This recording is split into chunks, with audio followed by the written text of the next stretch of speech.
Fala, concurseiro, beleza? Tudo bem com você? Bom, essa é a aula número 3 do nosso curso de História voltado para a Polícia Militar de Alagoas, do Mega Impacto Concursos.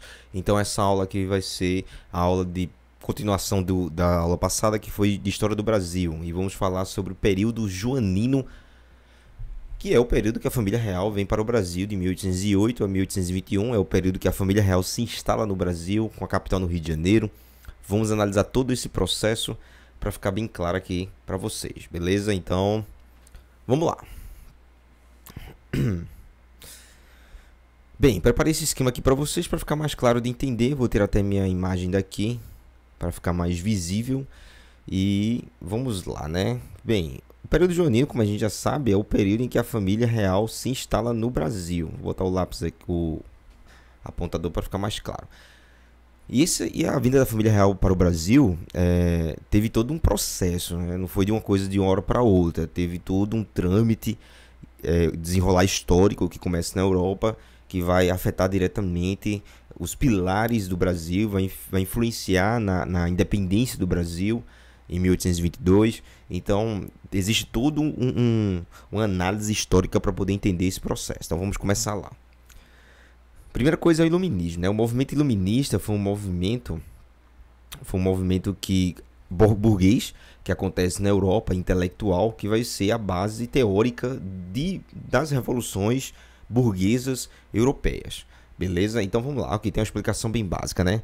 Movimento de origem burguesa de valores democráticos e republicanos que pretendia acabar com o chamado Antigo Regime, né? Antigo Regime é aquele sistema de governo em que os países são governados por reis, por estados absolutistas, por estruturas sociais que não havia mobilidade social, né? Então, é o chamado Antigo Regime. Então, o iluminismo vem questionar os valores do chamado Antigo Regime e pretende criar situações democráticas e republicanas que foram ilustradas nesse movimento, que também é chamado de ilustração, né? Movimento ilustrado ou iluminismo, tá bom? Ou que foi o século das luzes, o século do pensamento intelectual filosófico. Bem, o movimento iluminista também influenciou vários movimentos de origem burguesa pela Europa, causando impacto direto nas colônias americanas, inclusive na independência do Brasil, como vamos falar, como eu já disse anteriormente, e como vamos abordar mais na frente também. Algumas revoluções que eu apontei aqui, as duas principais são a Revolução Americana, que a Revolução Americana foi o primeiro movimento a colocar em prática as ideias iluministas, implantando a primeira democracia moderna na história, ou da história. Então, a Revolução Americana foi o primeiro passo a colocar em prática o pensamento iluminista. E logo depois vem a Revolução Francesa, tá bom? Primeira Revolução Americana e depois a Revolução Francesa de 1789. Na Revolução Francesa teve várias etapas, né? Várias fases desse processo revolucionário que se deu na França. E uma dessas fases levou ao poder o jovem general Napoleão Bonaparte, que lutou nessa revolução e acabou tomando poder após um golpe de Estado que foi chamado de 18 Brumário. 18 de Brumário. Brumário é um mês. A gente sabe que a Revolução Francesa alterou o nome dos meses, então dia 18 do mês de Brumário. Como Napoleão no poder, ele tomou uma série de medidas importantes, e uma das medidas que ele toma é o chamado bloqueio continental, né? Como diz aqui, ó. Napoleão impõe o chamado bloqueio continental em toda a Europa. Esse bloqueio consiste em que todas as nações europeias só poderiam negociar com os franceses e não com os ingleses, né? Impedindo a ligação econômica com os ingleses, porque Napoleão Bonaparte, na verdade, era um grande inimigo da Inglaterra. E para destruir a Inglaterra, ele criou o chamado bloqueio continental para aniquilar a economia da Inglaterra, que estava em processo de industrialização. E isso faria com que a Inglaterra se autodestruísse, levando a França a se tornar uma grande potência. A nação que negociasse com a Inglaterra seria invadido pelo exército francês. Quem descumprisse esse decreto de Napoleão, bloqueio continental, seria invadido pelo exército francês. O primeiro país a quebrar esse bloqueio continental foi justamente Portugal. Aqui, ó. A França de Napoleão invade Portugal por quebrar as imposições dos franceses. Então, Portugal quebra esse acordo, esse bloqueio continental e acaba negociando com a Inglaterra. Isso leva Napoleão a invadir Portugal e, como consequência, ocorre a fuga da família real de Portugal para o Brasil. Inicia o chamado período joanino. Essa fuga da família real para o Brasil, como consequência, vai gerar a independência do Brasil em 1822 e a Revolução Pernambucana, né, que vai ser anos antes, que vai ocorrer durante o período joanino, em 1817. Vou voltar aqui em minha imagem. Então, o período joanino é de 1808 a 1821. É a fase em que a família real se instala no Brasil. Nesse período ocorre a Revolução Pernambucana e também a criação do estado de Alagoas, que vai ocorrer justamente nesse contexto histórico. Beleza? Tá claro aí? Espero que você tenha entendido. Estou avançando aqui o slide. Cadê? Avança aí, pô. Bom, aqui, né? Napoleão Bonaparte, quando assumiu o poder na França, ele cria essa situação, ele impõe esse bloqueio continental e, como consequência disso, o Dom João, rei de Portugal, não vê outra alternativa, não vê outra situação e decide fugir de Portugal e vir para o Brasil. Essa fuga acontece no mês de dezembro de 1807. Então ocorre essa fuga da família real de Portugal para o Brasil, que altera toda a estrutura econômica e política do Brasil e, como consequência disso, irá levar ao processo de independência. Tudo bem? Então tá aqui o slide, vocês podem analisar depois aí com mais calma. Só estou pegando os pontos aqui chaves. Beleza? Não quer avançar por aqui, vamos então por aqui. Bom, aí vem, ó, período joanino, né? Numa manhã chuvosa, de novembro de 1807, Dom João e sua mãe, Dona Maria I, que era chamada de Maria Louca, acompanhada de 15 mil pessoas, fugiram de Portugal, debaixo de vaias da população, indignada com a covardia da família real. Então a família real decide fugir. Na verdade, Dom João, ele era um rei que não era bem para ele ser rei do Brasil, ou rei de Portugal.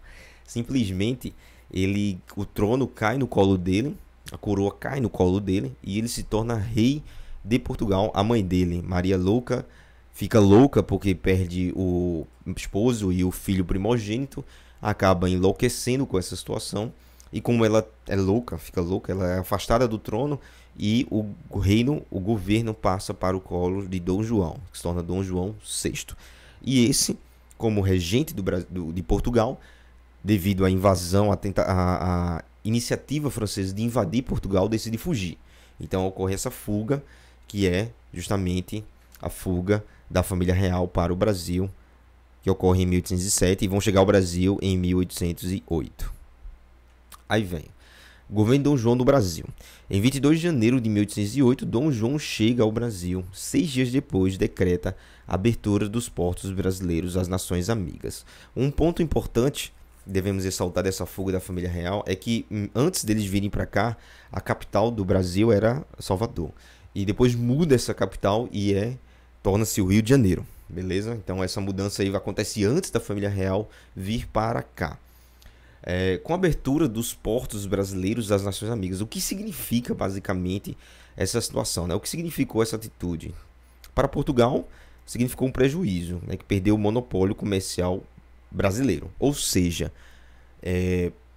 ocorre o fim do que chamamos de pacto colonial, que já falei na aula passada. Pacto colonial é quando o Brasil é controlado pela metrópole Portugal. Tudo que o Brasil produz é vendido, negociado apenas com Portugal. Beleza? E tudo que o Brasil precisa só pode ser comprado de Portugal. Tudo bem? Com a vinda da família real para cá, essa situação, esse pacto colonial quebra, chega ao fim. Tudo bem? Então, para Portugal, isso representa um prejuízo total. E para o Brasil, representa lucro. Com o fim do pacto colonial, podia comprar e vender com mais vantagem. Podia negociar com outras nações. Embora que a Inglaterra foi o mais beneficiado por isso, né? Como diz aqui, para a Inglaterra foi ótimo. Tinha uma quantidade imensa de mercadorias encalhadas que agora podiam ser vendidas no Brasil. Ou seja, por que encalhadas? Porque justamente com Napoleão na Europa causando o terror, impedindo que as nações comprassem a Inglaterra. A Inglaterra tinha muitos produtos encalhados e passou a vender diretamente ao Brasil. A Inglaterra queria muito essa situação, inclusive lutou pela independência do Brasil, patrocinou o processo de independência do Brasil, justamente porque queria abrir mais mercados, criando mais mercados. Então essa situação para a Inglaterra foi boa, porque as mercadorias encalhadas começaram a vir para o Brasil em grande quantidade. Vamos avançar aqui. Bom, deixa eu tirar minha imagem aqui novamente para a gente ver melhor o slide. Aí vem, ó. Em 1808, Dom João assinou o Tratado de Comércio e Navegação, que fixa novas taxas alfandegárias sobre as mercadorias que chegam aos portos brasileiros. Por esse acordo, as mercadorias da Inglaterra pagariam uma taxa de 15%, as de Portugal pagariam uma taxa de 16% e as outras nações pagariam 24%. Para essa situação, esse Tratado de Comércio e Navegação foi ótimo para a Inglaterra. A Inglaterra se deu muito bem com isso.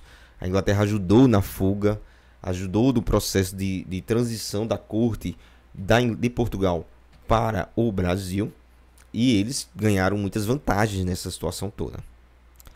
Dom João implantou medidas em diversos setores, né? Vários setores foram modificados com a chegada da família real. Você veja que ocorreram muitas mudanças nesse processo. Por exemplo, aqui, ó, criou a imprensa régia, responsável pela publicação do nosso primeiro jornal, que foi a Gazeta do Rio de Janeiro, capital do Brasil a partir de então. Instalou o primeiro banco, que foi o Banco do Brasil e a Casa da Moeda. Fundou a Biblioteca Real, Teatro Real, o Museu Nacional, o Jardim Botânico e a Escola de Medicina e a Academia de Belas Artes. O governo colaborou também para a vinda do talentoso pintor Jean-Baptiste Debet e a missão artística francesa. Então são pontos aí que ocorreram modificações na estrutura do Brasil. Essa situação levou o Brasil a um patamar de quase independente, né? Foi um passo para o processo de independência. Então essa vinda da família real para cá alterou de fato a estrutura política, econômica e social do Brasil. Avançando aqui o slide. Aí vem aqui, ó. O Brasil então torna-se Reino Unido. Em 1815, Napoleão é derrotado, mas Dom João e seus acompanhantes decidem continuar no Brasil. Por essa razão, em 1815, o Brasil foi elevado à categoria de Reino Unido, Portugal e Algarve. Com isso, o Brasil ganhava autonomia administrativa, ou seja, só fez concretizar, avançar de fato as medidas que já se imaginava. Com a vinda da família para cá, com a instalação da corte portuguesa no Brasil, as mudanças, o processo de independência econômica do Brasil começam a se expandir. Não é bem a independência econômica, né? Porque vai ficar muito preso à Inglaterra, a gente sabe disso. A Inglaterra vai controlar a economia a partir de então. A Inglaterra vai dar as diretrizes para a estrutura política do Brasil. A volta de Dom João VI a Portugal. Com a fuga da família real portuguesa para o Brasil, Portugal passa a ser governado por um general inglês, Strangford. Revoltados, os grandes comerciantes da cidade do Porto iniciam em agosto de 1820 um movimento chamado de Revolução Liberal do Porto. Essa Revolução Liberal do Porto também, como já diz o nome, Revolução Liberal, foi uma revolução de caráter iluminista, né? Eles queriam a volta de Dom João, é o que diz aqui, ó, pretendiam recolonizar o Brasil e por isso exigiam o retorno de Dom João para Portugal, ameaçando destroná-lo caso isso não ocorresse.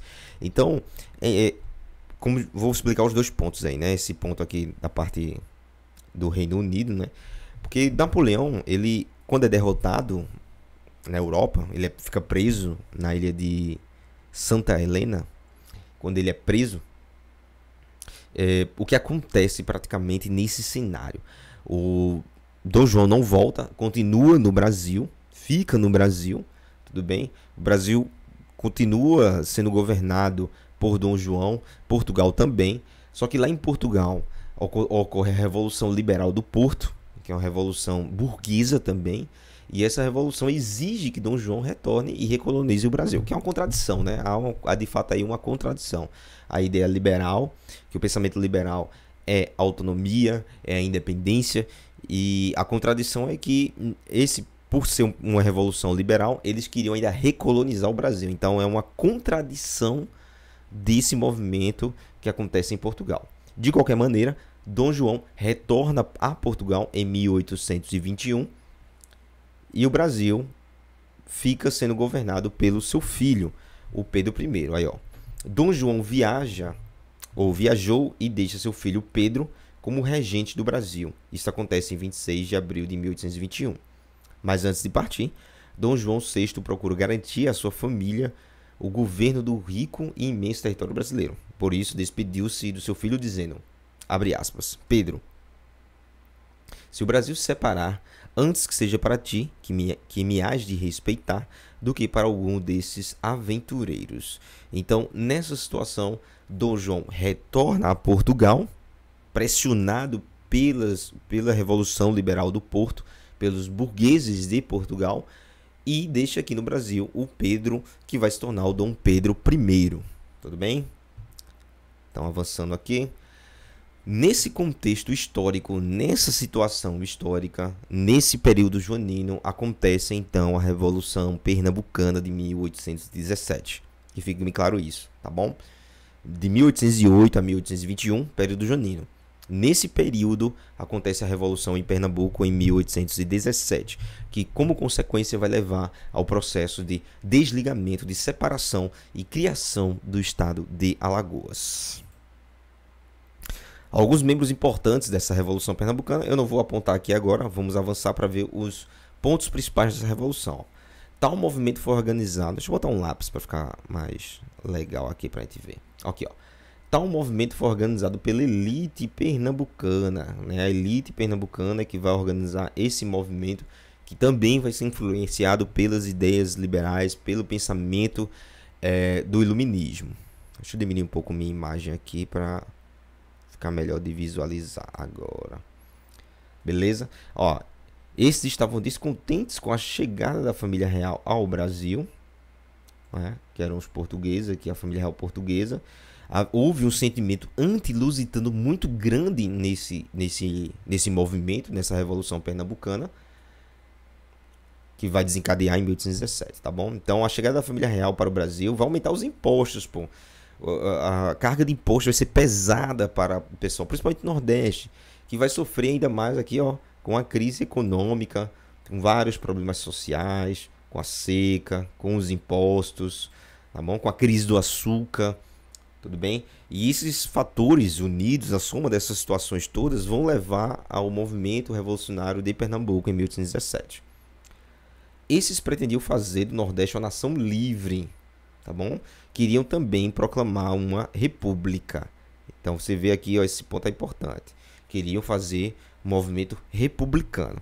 Então, dessa situação toda, o movimento explode. Acontece o estopim do movimento, ele acontece de maneira, podemos dizer assim, atropelada.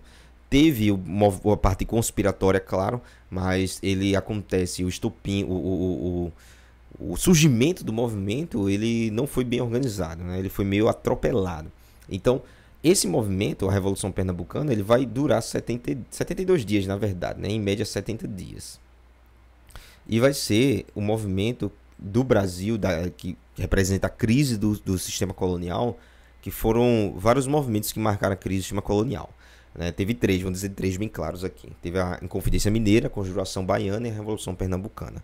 Os três foram movimentos de ideais separatistas, mas dos três, o único que saiu do papel e que foi para a fase real, para a fase concreta, podemos dizer assim, foi em Pernambuco, foi a Revolução Pernambucana. Porém, fracassou, né? Esse movimento fracassou frente às tropas de Dom João, que haviam atacado por terra e mar. Tudo bem? Aí vem, ó, os revoltosos que sobreviveram. Alguns foram executados sumariamente, beleza?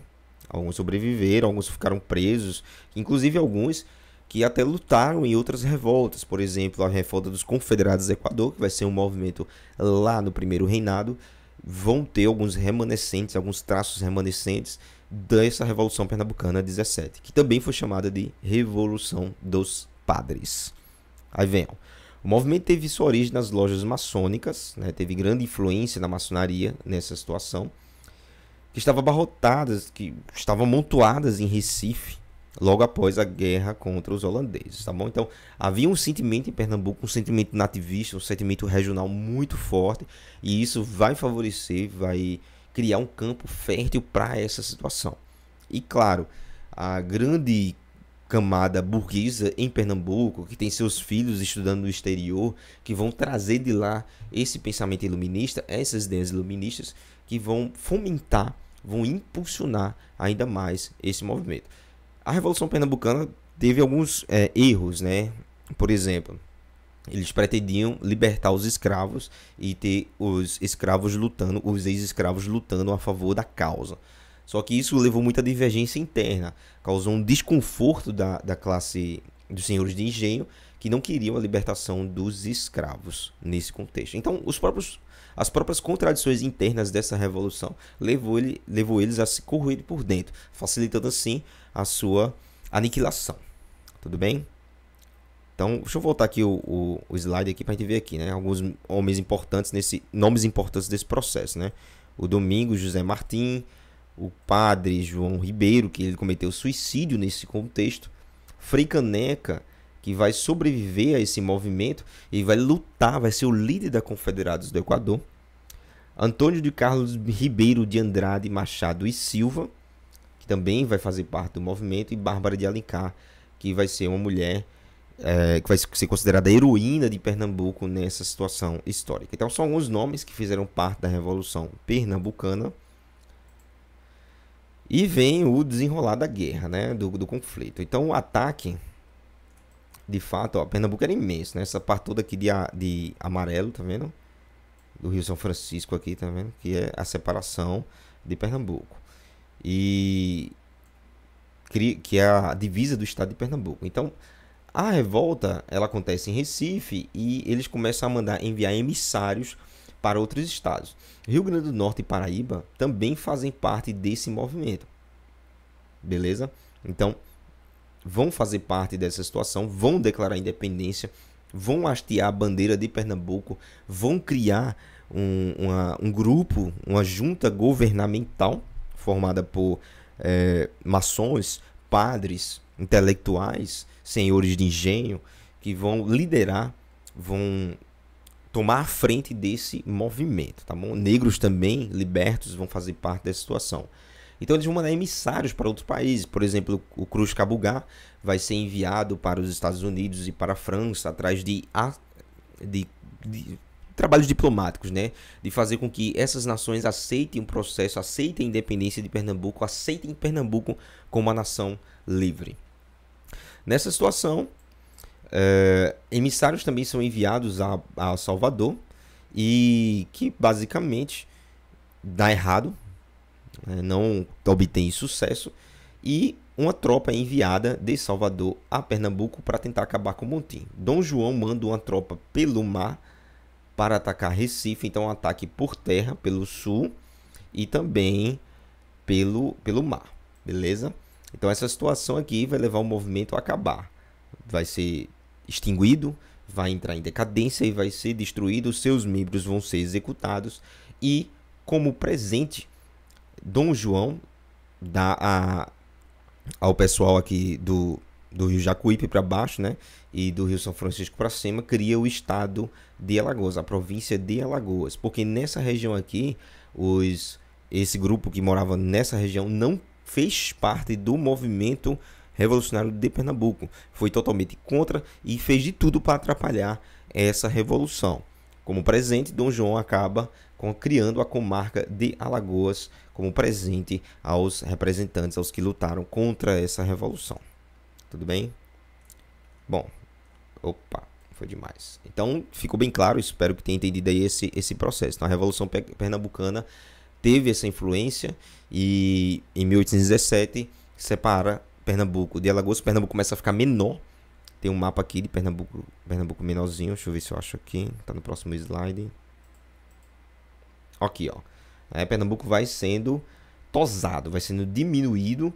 E Alagoas, a comarca de Alagoas é criada. O estado, a província de Alagoas é criada nessa situação, tá bom? Então que fique bem claro aí que o estado de Alagoas é criado nesse contexto histórico da Revolução Pernambucana.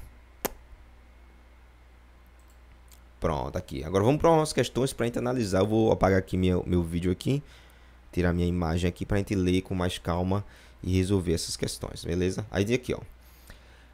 Enunciado, né? A crise do sistema colonial foi marcada por vários acontecimentos importantes que interligam momentos como o processo de descobrimento do ouro no Brasil, então bem maiúsculo aqui, e as revoltas coloniais ativistas. Dentre as revoltas estão a Inconfidência Mineira, Conjuração Baiana e a Revolução Pernambucana, que irão culminar na independência do Brasil em 1822. O período joanino também pode se encaixar nesse contexto histórico.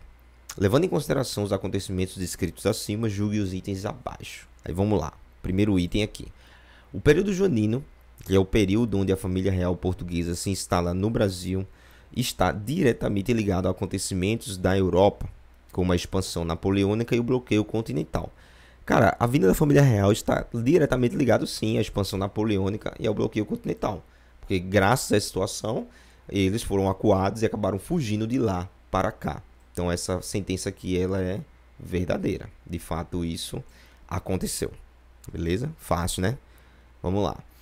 A chegada da família real ao Brasil e a sua saída no ano de 1821 não altera em nada a estrutura política e econômica do Brasil após a sua saída.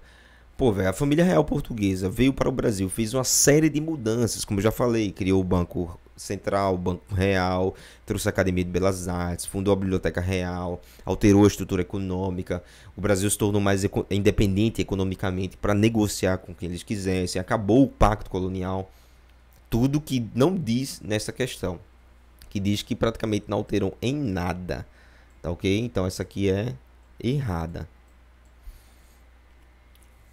Próximo agora.